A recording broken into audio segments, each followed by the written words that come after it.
তারা তারা কথা বলবেন, শুনেন। আপনারা কিন্তু দীর্ঘদিন যাবৎ এই আপনাদের পাওনাদের ব্যাপারে বিভিন্ন দ্বারা ঘুরতেছেন কিনা? তাইলে এই যে আজকে এই বিজিএম এর আসার পরামর্শ কে দিছে? আমরাই জানছি না। এরপর আমাদের আরো প্ল্যান আছে। এখানে এসে আমরা বেশ কিছু তথ্য আমরা পেয়েছি। যদি না আসতাম পাইতাম। এই যে বিজিএম থেকে আমাদের যে স্যার আসছে, স্যার আপনাদের সাথে সরাসরি কথা বলবে, এটা কি পাইতেন? আমাদের অনেক কিছু যা ভিতরে কি হচ্ছে না হচ্ছে আমরা অনেক কিছু জানি না। আমরা যখন একজনের কাছে যাব তখন আস্তে আস্তে সবকিছু জানতে পারবো। আমরা বিজিএম কে শ্রদ্ধা করি, সম্মান করি। তাদের গেট ইতিমধ্যে আমরা ছেড়ে দিয়েছি। অনেক বিজিএম এ আমরা একটা লিখিত আবেদন দিয়েছি। এর আগে কিন্তু আপনার বিজিএম এ কোনো আবেদন দেন নাই, দিছে? আজকে আমরা এই দেখেন, এটার ভিতরে টোটাল হিস্ট্রি লেখা আছে। গত 13 সেপ্টেম্বর একটা চুক্তি হয়। এই চুক্তি হওয়ার পরে তারা 2 কিস্তিতে বেতন দেয়। 30 নভেম্বর চূড়ান্ত পাওনা দেওয়ার কথা ছিল, সেটা দেয় নাই। এখন এই যে এতদিন যাবত দেয় নাই, বিজিএম এ কিন্তু জানে না, তাই নাও কিন্তু জানে না, জানে কিন্তু সবই।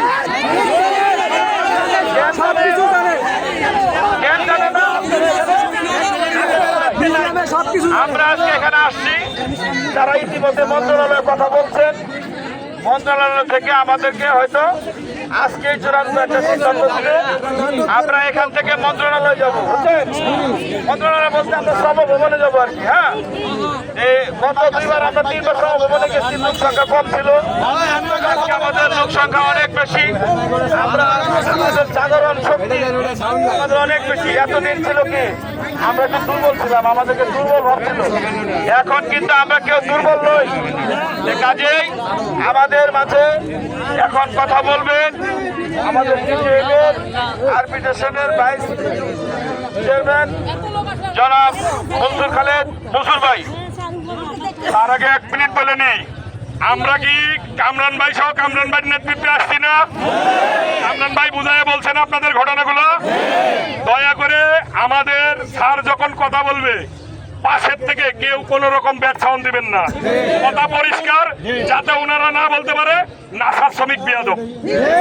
আমরা আমাদের সম্মান বজায় রাখবো, সম্মান বজায় রেখে আমরা আন্দোলনে যাব। আমরা এ পর্যন্ত ভিজিএমে জানাইও নাই, ভিজিএমে সিটিও দিই নাই। ভিজিএমে জানলেও তারা অস্বীকার করবে। কি কারণে? তাদের তো আপনারা চিঠি দেন নাই, কাগজপত্র দিচ্ছেন কখনো? তাহলে আজকে দিয়ে গেছি, লাড়া দিছি না?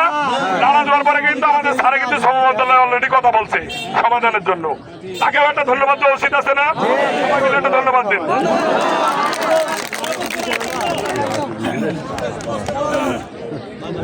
আসসালামু আলাইকুম। শোনা যাচ্ছে তো না? আজকে আপনারা আসছেন, আমরা একটা চিঠিও রিসিভ করছি। কামরান, ইমন ভাই, ইব্রাহিম, সারোয়ার ভাই, হাসমত মন্ডল, সাদাত হোসেন স্বপন, এই লিডারদের নেতৃত্বে আপনারা আসছেন। বিশেষ করে কামরান ভাই, সারোয়ার ভাই, ইমন ভাই, এদের সাথে আমাদের শত শত ফ্যাক্টরির প্রবলেম সলভ করার ইতিহাস আছে, একটা দুইটা না, শত শত।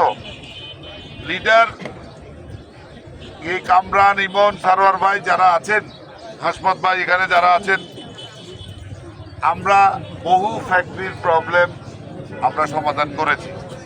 নাসা গ্রুপে আপনারা দীর্ঘদিন কাজ করেছেন।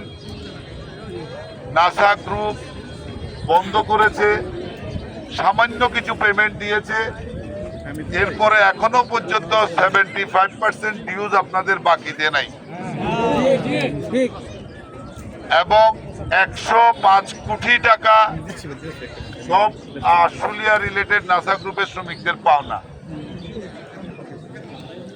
পরিষ্কার কথা না, কামরান সহ আমার রুমে যখন কথা হইল, প্রথম কথা আমার, না কানলে মায়ও দুধ দে না। টাকা পাবো, বিভিন্ন জটিলতার কারণে টাকা নাসা গ্রুপ দেনাই। একটা ঝাঁকুনি না দিলে, নাড়া না দিলে, আপনার নেসেসিটি না দেখাইলে সবাই ঘুমে আছে, ঘুমে থাকবে মনে হচ্ছে।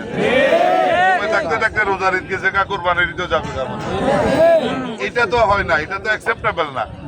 আমি টাকা পাবো, আমি 10 বছর 20 বছর 5 বছর চাকরি করছি, যে যার মতো করে ঘুমাইবেন, এটা তো আর হইতে পারে না। আমি পরিষ্কার ভাষায় বলি, আপনারা কামরান এবং কামরান সহ ইমন ভাই সহ যাদের নেতৃত্বে আসছেন, 100% আস্থা, বিশ্বাস, কনফিডেন্স আমার আছে এই লিডারদের প্রতি। এবং আমি মনে করি যে এখন পর্যন্ত আপনারা যে স্টেজে আছেন, এই লিডারদের হাতেই আপনাদের সমাধান সম্ভব ইনশাআল্লাহ। আপনারা আসার পরে কামরান ভাই সহ এদের সামনে লাউড স্পিকার আমি নাসা গ্রুপের সাথে কথা বলছি ডাইরেক্ট, একদম পরিষ্কার, এখানে লুকোচুরির কিছু নাই। বিজিএমই আপনাদের সাথে এই ভবন নিয়ে চলে যেতে পারবে না, সুতরাং লুকোচুরির কোনো সুযোগ নেই। নাসা গ্রুপের বর্ণনাটা শুনেন, কি বলছে লাউড স্পিকারে, লিডাররা শুনছে। আমরা টাকা দেওয়ার জন্য রেডি। আমাদের মালিক জেলে, আমাদের ব্যাংকে মর্টগেজ ছাড়া অন্তত 500 কোটি টাকার সম্পত্তি আছে, ওই সম্পত্তি কেনার জন্য লোক রেডি আছে। দুদক কোর্টে একটা পারমিশন দিয়ে বিক্রিটা সেটা নাসা গ্রুপ গতকালকেও শ্রম মন্ত্রণালয় সচিব সাহেবের সাথে মিটিং, শ্রমমন্ত্রী মহোদয় দেশের বাইরে ছিল, আজকে আসবে। সচিব সাহেব বলছে আজকে মন্ত্রী মহোদয় আসলে যত তাড়াতাড়ি সম্ভব মন্ত্রী মহোদয় থেকে টাইম দিবে যে কোন সম্পত্তি বিক্রি করবেন, দুদক কেন রিটেন চিঠি দিয়ে আটকাইলেও কোর্ট থেকে কিভাবে বিক্রি করার অনুমতি নেওয়া যায়, মন্ত্রণালয় মিটিংয়ে ফয়সালা হবে। এবং এই লিডারদের নাম, মোবাইল নাম্বার, সাথে আপনাদের প্রতিনিধি যত তাড়াতাড়ি সম্ভব মিটিংয়ের জন্য আপনাদেরকে দাওয়াত দেন, আপনাদের নেতৃত্বে লিডারদেরকে দাওয়াত দেন, সেটাও আমরা ইনশিওর করছি। নেক্সট মিটিং হলে এই লিডার সহ শ্রমিক প্রতিনিধিকে আপনি মন্ত্রণালয়ে ডাকতে হবে এবং ওনারা একটি